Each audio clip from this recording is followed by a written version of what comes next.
depuis 45 ans, lorsque vous enlevez 45 ans de l'âge qu'elle a aujourd'hui, vous devez constater que toute sa vie, elle s'est battue pour les droits des femmes. Dans quelles circonstances nous nous sommes connus?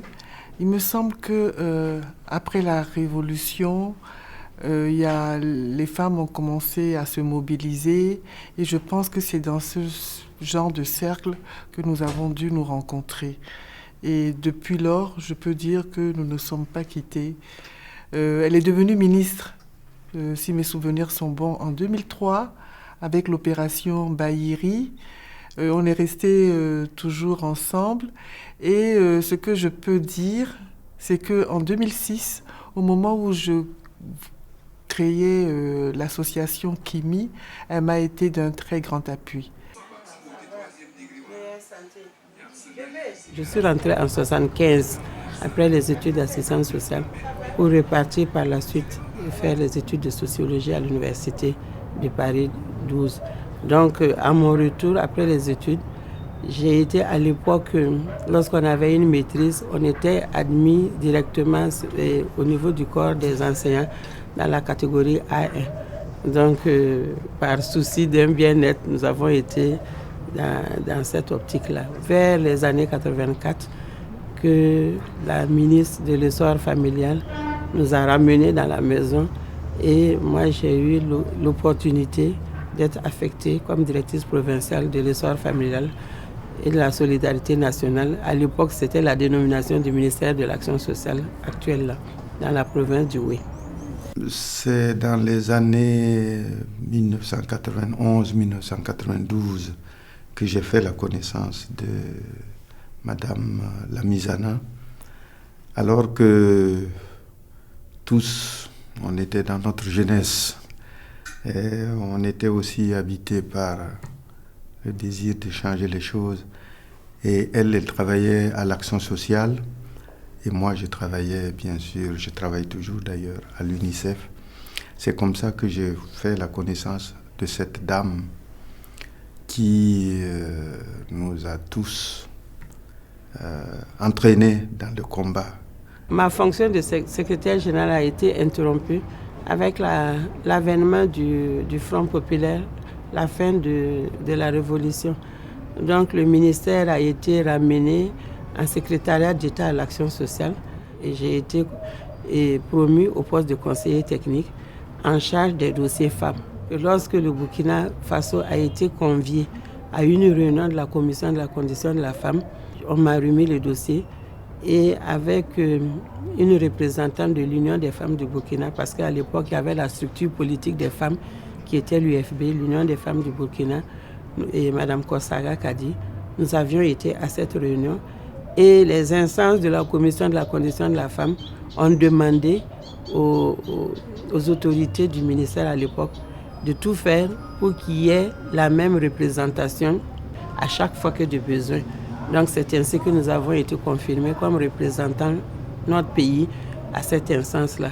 Chez nous, il y a un adage qui dit que quand les pintades marchent, on regarde la nuque de la première pintade.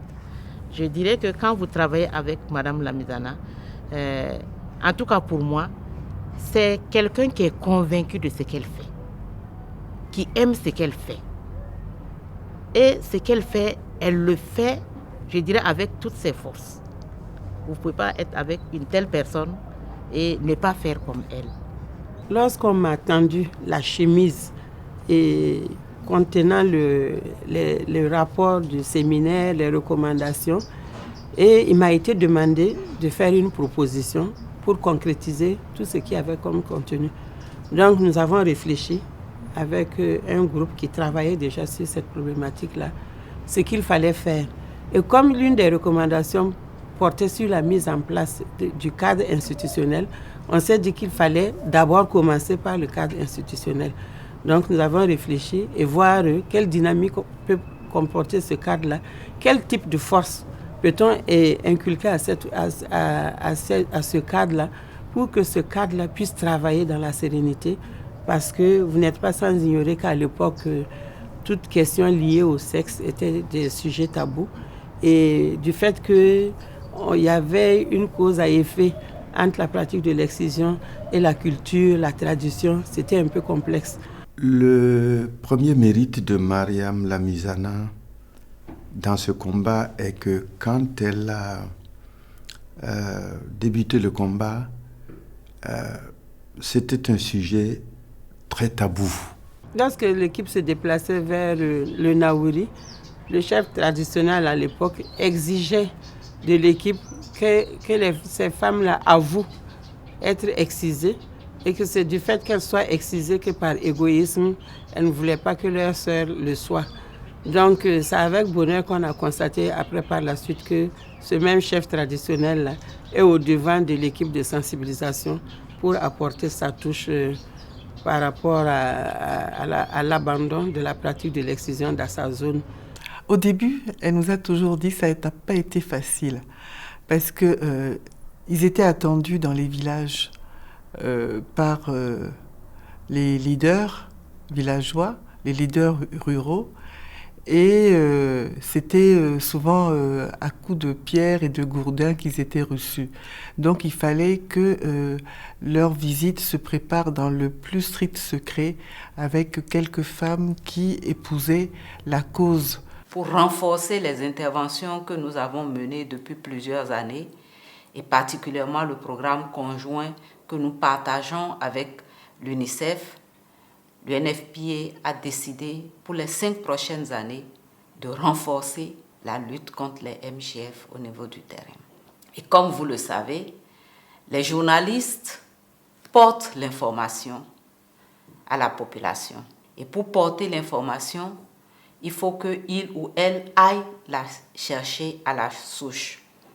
Et nous souhaitons vraiment voir des journalistes qui portent des informations, qui transforment et qui participent également à l'adhésion des communautés à la lutte contre un certain nombre de fléaux, notamment l'excision. Au cours d'une campagne de sensibilisation qui a été...